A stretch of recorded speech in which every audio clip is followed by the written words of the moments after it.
Hi, everyone. And I am here with my friend Marina Middleton, who is a personal branding expert and founder of Empowered Confidence. Marina and I met in a mastermind, which is becoming a little bit of a theme with some of the guests that I have having on the podcast. But when I say that Marina is a powerhouse, I am not kidding. Marina, thank you so much for being here. I'm so excited, and I am honored that you even said that because you are literally a powerhouse. You do all of the things, and I don't even think you realize you do all of the things. So thank you. Thank you. That is so nice. And for me, being in the mastermind and being able to connect with you, another incredible, ambitious mother, is such a gift. And Sebastian's how old now? 7. Crazy. 7. I feel like I'm not ready. Hannah will be 6 this year. And I feel like the level of sass is just increasing by the year. So how's 7? Yeah, so 7. So I always said we never had terrible 2s, we had terrible 3s. And 7 is a combination of like my best friend. He is so down to earth, so laid back, homebody like me, but then so emotional out of nowhere over like things that I hate saying that they don't deserve to be like breakdowns, because obviously he's like, entitled to his own emotions, but like, no, don't cry over that. It's not that big of a deal kind of thing, So he is like super laid back and then just out of nowhere has meltdowns. And I'm like, okay, this is interesting. Yes. When's his birthday? November 17th. He is a Scorpio. Okay. I was like, is he a Gemini? Because my daughter's a Gemini and she is, she's going to listen to this one day and be like, Mom, how could you say that? But she is truly the true essence of a Gemini. She will be the sweetest, most loving child. And then she'll just turn it around to think, oh my gosh, what is this energy? Who are you? What have you done with my child? So I love that. I love, being able to have these conversations with mothers who are a little ahead of me in terms of their child's age, because I think every season is so different, but also we run similar, but also very different businesses. And so I'm always just so thankful for the opportunity to chat with you and get some of your insights. So I am really looking forward to this episode. I know this is gonna be so fun. And I know you even said like talking about the mastermind and how we met. It's crazy how many people we connected with in the mastermind, how many moms are out there and like going to these masterminds and doing all of the things. So it makes me really excited to see just the community that we've built over the year that we've been connected with so many other amazing moms. It's so true because, prior to me joining the mastermind, I had done things virtually, and the mastermind is Fast Foundations, which we've talked about before. But it was the first time that I've physically gotten in the room since COVID, since everything was closed. And for this business, for me, this is year 3 that I'm heading into, but I had built my entire online business. I know you've been in the online space quite a bit longer than I have, but by myself, in this room that I'm in right now, between in the nooks and crannies and the naps. And it can feel really isolating. I can't just like go to the park and meet another mom that knows what it's like to be a mother and run a business. And so being in the mastermind and being able to get in the room is such a gift to be able to connect with people like you. Yeah, no, I couldn't agree more. And honestly, I think the blend of finding someone that is doing what you're doing and experiencing the things that you're experiencing, like with your emotions, feelings, and work and everything is not common. So when you do, it's amazing. And I love that you have this podcast as well, because it's just another resource that we can go to listen to get like the tangible advice, but also be like, okay, I'm not a psycho and other people feel this way too. Yeah. And I am not alone in my experience, because when we think about, what motherhood is supposed to be, right? Or at least the motherhood, the versions of motherhood that we grew up with. And I know you and I have chatted about this in the past, but for my mom wasn't an entrepreneur. And so this idea of going and traveling and, having this other passion and literally living in the duality of mother and CEO is new. So I'm navigating it for the first time. No, I love it. I'm excited to dive in. So good. Okay. So what I want to start with even though we've just spent the last 5 minutes just musing about motherhood, what I want to start with though is you're a personal branding expert, and you and I have, I have the marketing background. You're the personal branding expert. Talk to me about really what is a personal brand versus when, somebody's starting a business. I'm going to name it, I own an agency. So the LJ Social Agency. Talk to me about what a Yeah. personal brand is and why it matters in the context of your business. Yeah. So a personal brand is essentially your reputation. It is what people know you for. It is what they think of you when you're not in the room. It's what they say about you when you're not in the room. It's just it's you. It's how you make people feel. And so when we think about a personal brand, and to give you some context, so prior to starting Empowered Confidence, which is our personal branding firm, I had worked at Yahoo, Yahoo News, and Tumblr, and have my marketing degree. And I always focused on the business side, right? So we would create campaigns for the business, the product, the service. And a lot of the things that continued to come up over the years was, oh, you need to show if it was like a lotion brand, it'd be like, you need to show a family using it. You need to show a face of someone using it. You need to show humans. In videos, you need to show people laughing. It all came down to that human connection and having the consumer, whether it is consuming in a magazine or a billboard or an ad on your computer or attending an event, having that user, that consumer connect with another human, right? And so over the years, you actually find a lot of businesses struggling to grow, struggling to build their brands and grow their businesses because they weren't associating themselves with humans. And so starting 2021, there was a huge shift in the industry where a lot of businesses, I'll use Victoria's Secrets, for example. Victoria's Secret changed their whole entire campaign from like the angel models to have only personal brands on the runway. And these women were like advocates and leaders in their own space. And that, I mean, it of course it increased their sales, but it built such a better connection and allowed them to build a community where people were loyal and excited for new products that Victoria's Secret dropped and sharing their content, all the things. So, to circle back to your question, like personal branding is the most powerful marketing tool any business could use. And so for us, I focus on helping like the individual grow their personal brand so they can launch the business and grow the business and sell the business or grow in their career. Yeah, I love that. And you have such a powerful background in corporate, and I mirror some of that experience in terms of, yeah, I've worked behind some really big brands where people know the name, right? Like Yeah. BMW, Nike, everybody knows BMW and Nike is, right? But when you're building a business for the first time, I think what I see with my clients is people want to launch a business under this business name, but it's really just them, right? They are the business. They're the solopreneur. And I think sometimes we get lost in that because people want to buy from people. They don't necessarily want to buy from a brand name that they don't know yet. Yeah. And what I've also seen with a lot of solopreneurs is to your point, like they start a company. Let's use Empowered Confidence, for example. Like imagine I started Empowered Confidence and all I did was just push Empowered Confidence. What eventually tends to happen is that I'm trying so hard to separate myself from my business when in reality, they are working with me, right? Eventually, like there is some cons in that as well. Eventually, if I am looking to eventually sell Empowered Confidence, I do have to disconnect myself from that, from the name, from the title, and just make sure people are loving the services in the community. But again, it goes back to the humans that are involved. But a lot of solopreneurs try to do that too early in their business. And it's like, no, you are your business. Like people are buying from you. You are the one that's selling the products. You are the one that's doing the coaching services and the courses. So creating a personal brand and a community around you is the most important thing that you could possibly do. I love that. And, as somebody that lived my life hiding behind brands, I even did this when I owned my brick and mortar gym. It was CrossFit Bradford. So I hid behind the gym. And for me, this is really the first year that I started leaning into my personal brand. And for me, it was really scary. I don't know if you had that experience, but I think leaning into building a personal brand is something that, at least for me, felt really terrifying. Yeah. Yeah. So I don't know why this was the case, but it was never scary for me, mainly because I started in 2013 and again, we were talking right before we started recording about like the naiveness. Okay.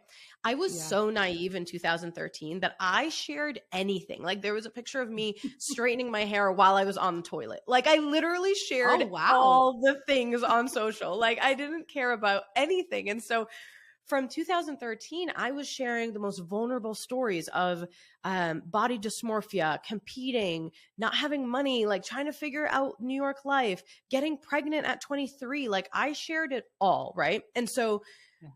I did that so organically throughout the years. I never thought about the other person on the other side of the phone looking at my content. And that is what really allowed me to build the community that I have now, because I never second guessed anything. Like literally, I just posted to post. And there's something so beautiful about that. And every day I'm trying to like remind myself to get back to that of like, who cares? Just have fun with it. It's a platform. Just like show up, because a lot of the connections, the amazing connections that I make are like during those periods where I'm like, I'm just going to post, who cares?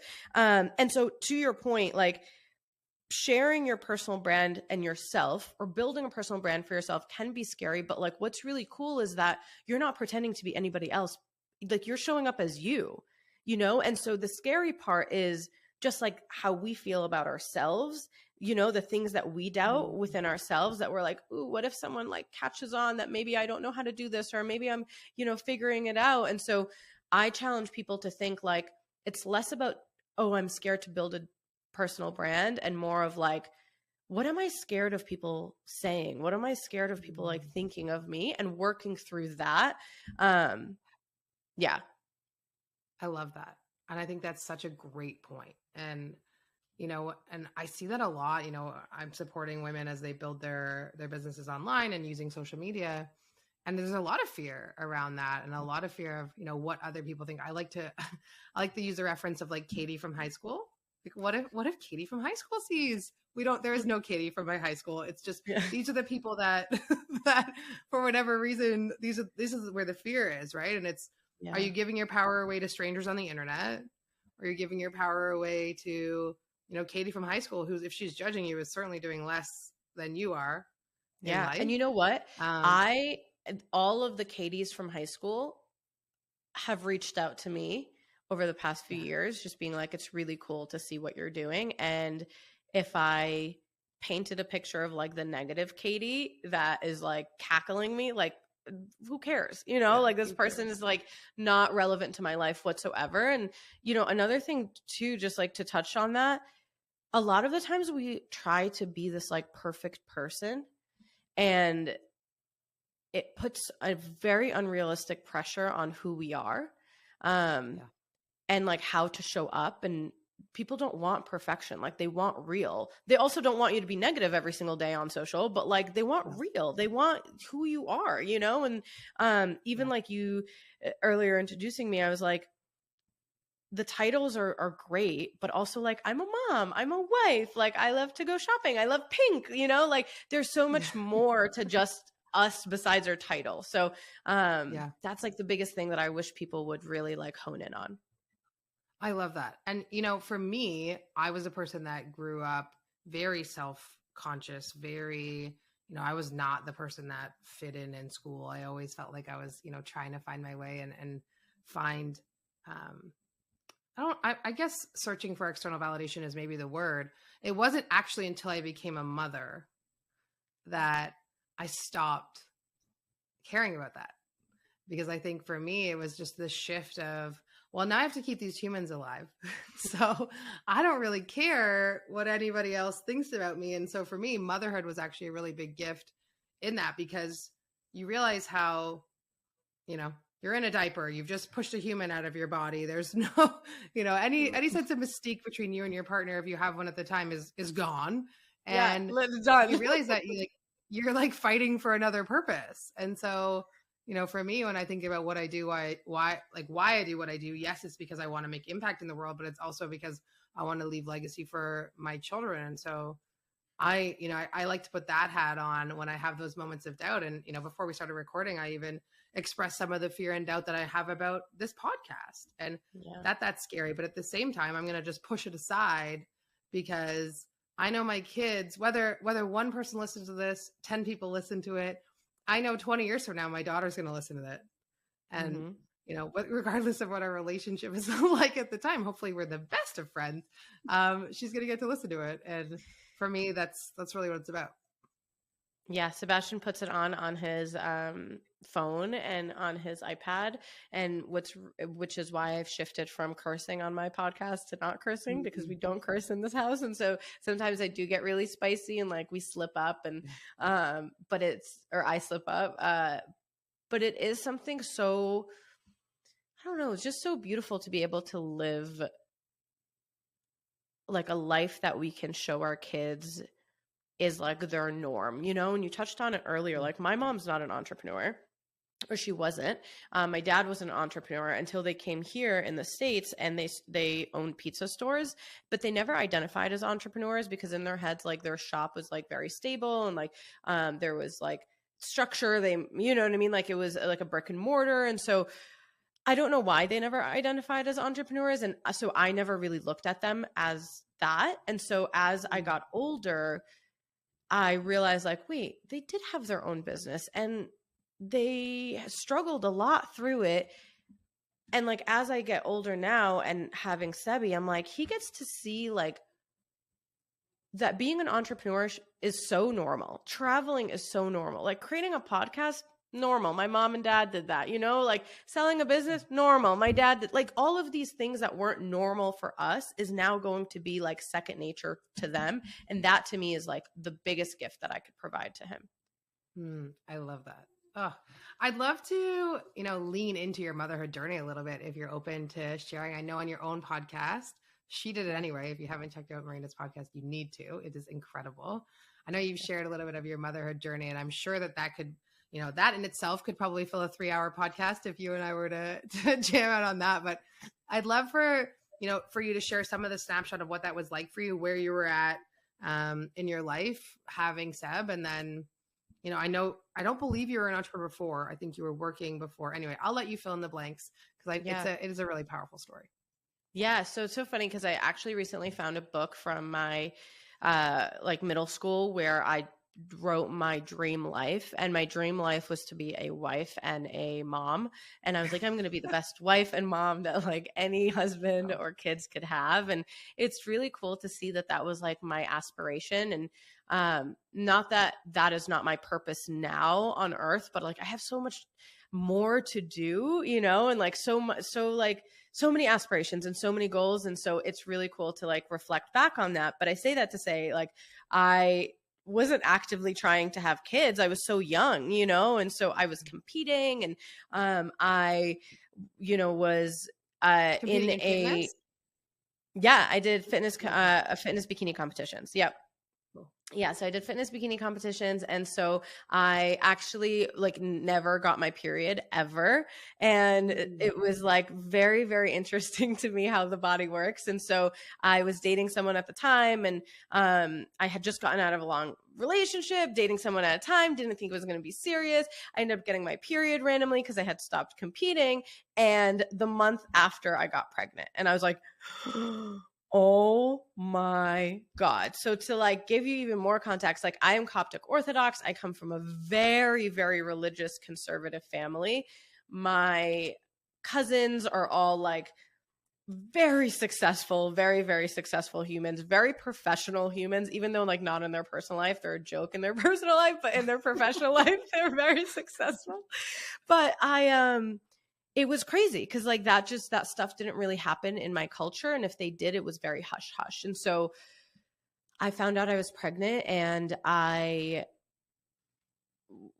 decided I was going to have the baby at 23. I felt like that was, the path that I was going to take. And I'm obviously so happy I made that decision. And I didn't really see the shift completely in my life until I had him. And so I lived in New York. My relationship and we broke up, we separated, and I ended up moving back with my parents. And so I don't know how many listeners have like lived with their parents while they're raising kids. It's like a blessing and a curse at the same time, because like you're fighting for your independence.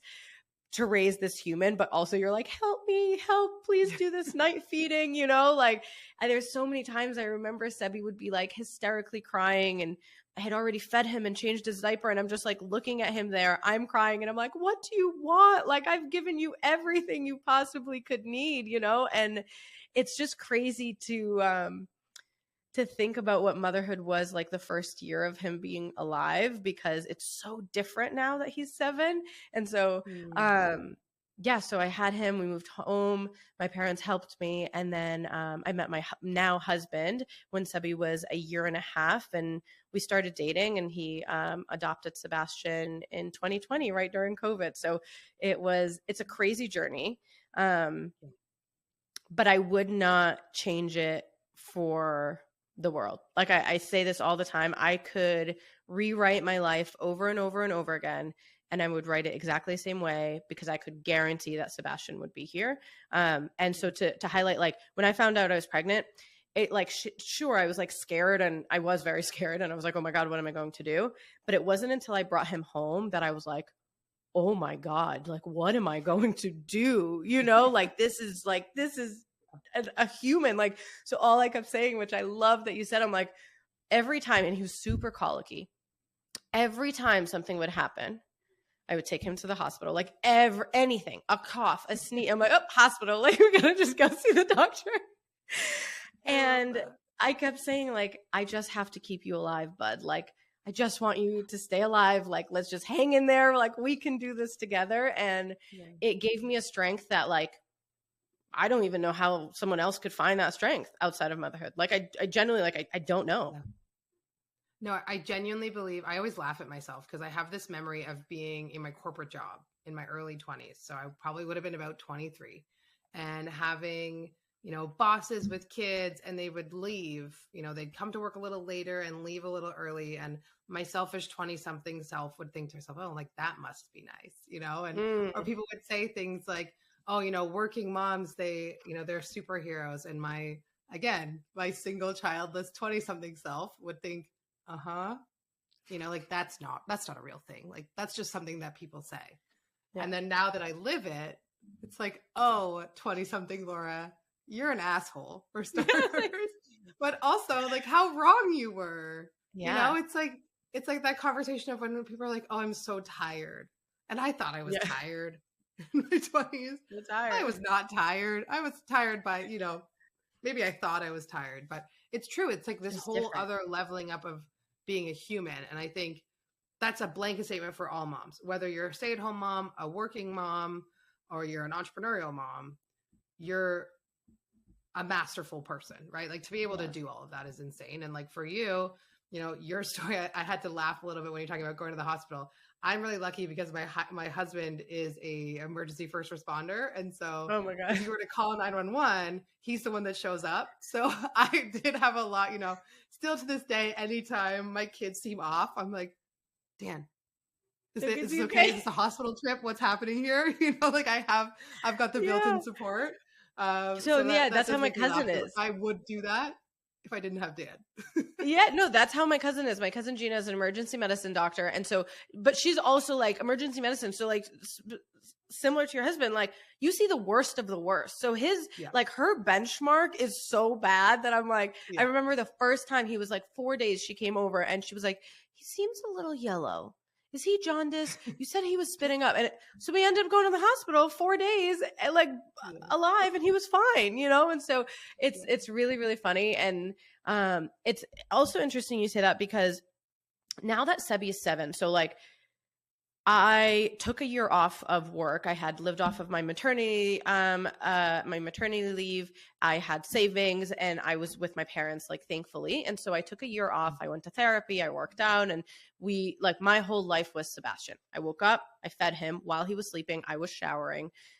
Once he's up, I fed him again. We went to the gym together. There was like a really cute, like a little daycare there, with this like older woman that would watch Seb until I worked out. I would come home, take him. We'd eat at home, change, and I would go back to the gym again. And it was like my outlet. Working out was just like my release. And it was the only like 2 hours in the day that I would have someone else watch Seb.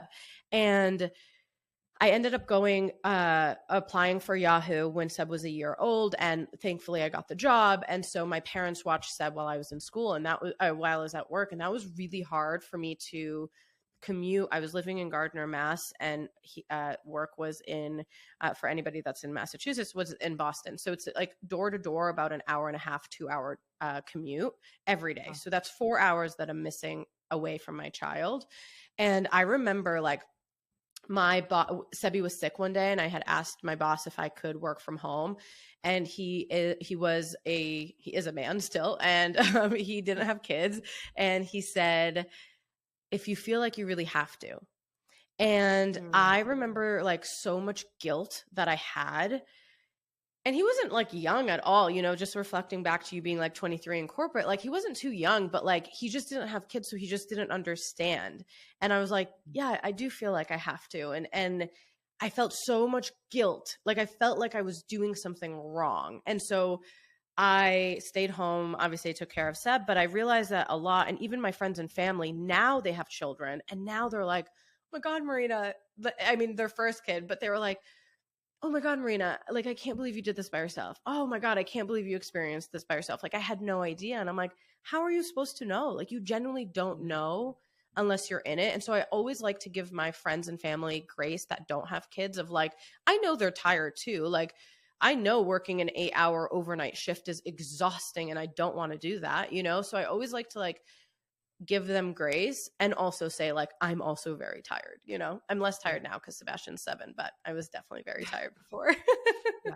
No, we don't need to get into a tired contest with anybody. We're Yeah. all collectively tired, Yeah. especially after the last few years that we've had. But I love that. Like, I'm first of all very proud of Marina back then for saying to your boss, like, yeah, I do think that I have to, you know. And it is hard to advocate for yourself. And I consider myself fortunate that I never worked for anybody else in the time that I was mother. Like, I became an entrepreneur, and 2 years later I had my daughter. So I've sort of lived in the chaos of navigating those things.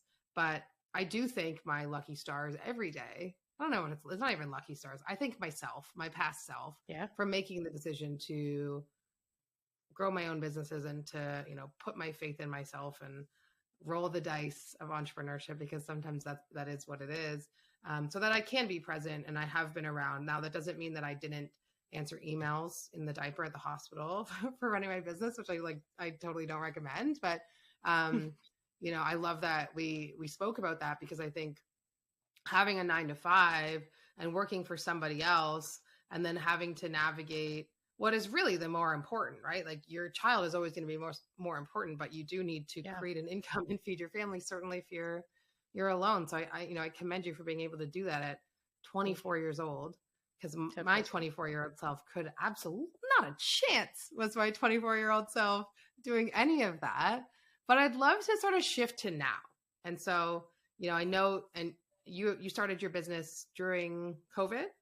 Yep. Right. Empower Confidence started during COVID. Yeah. So you and I have similar COVID stories. You were laid off during COVID, and I lost my gym during COVID. So you and I both had the old 2020 pivot, which is beautiful. But I'd love to shift to now. So now you're in a place where Empowered Confidence is a very successful business. You're speaking, you're attending masterminds, you're speaking at events, you're traveling, you're doing the things, right?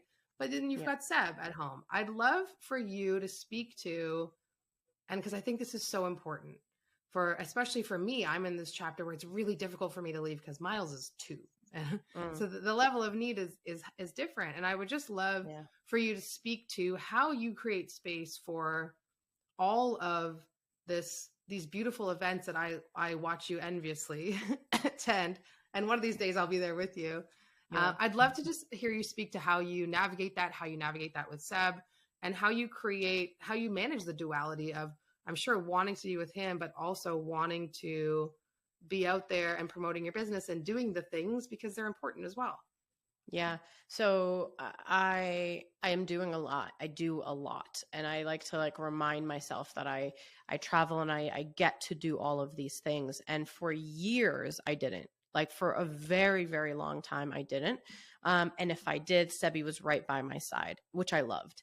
And then he got older and now had to go to school. And there are times that I like, we recently just took him out for vacation because I'm like, he needs to come with us, you know? But I didn't for a really long time, and it took a toll on, I don't want to just say my mental health, but like who I was as a human, right? Like before Sebi, I am this like disruptor. I am ambitious. I have goals. I have dreams. I am reckless at times. I'm loud. I'm like, I love new things. I love taking risks. Like that is who I am to my core. I love new things. I love all of it.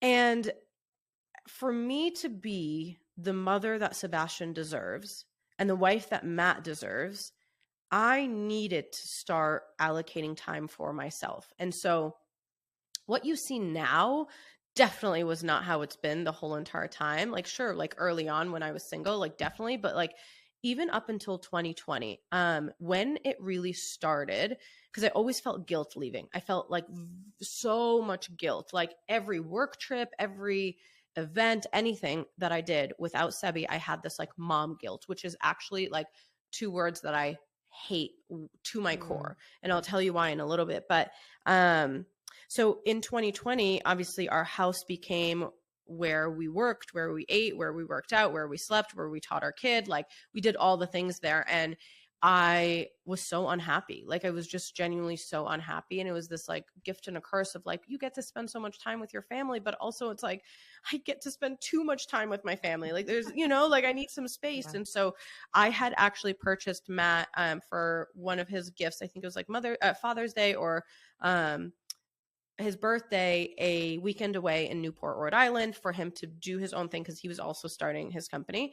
And I asked for the same thing in return. And it was our first weekend separately where I was taking care of Seb and he was literally like in a hotel room. He could work from the second he woke up to go to sleep, or he could just lay and watch TV and like he could do whatever he wanted. And we called it like our breathing weekend. I think like Bill Gates or something or someone does that, but it's like our time to just like live however we want for like that day, right? And like recharge and refill our cup. And once I did that, I was like, oh my God. I came home and I was like, whatever you guys need me to do. I was just such a better mom. And so we do that once a year, which is great. Like it's really, really nice because sometimes the only time, and we talked about this, like the only time we go away is like for a mastermind or a work event. And it's like, you're not relaxing. Like you are consuming so much content to the point where you come back and you're like, oh my God, like I need a vacation after this trip, you know? And so this is one specific time, even if it's one night, but like morning to night, go somewhere. Like that is one thing that I do now that really has helped me and transformed how I show up. And then I touched on like talking about guilt before. I, to my core, never feel mom guilt anymore because I know that every single thing that I do, I should be doing.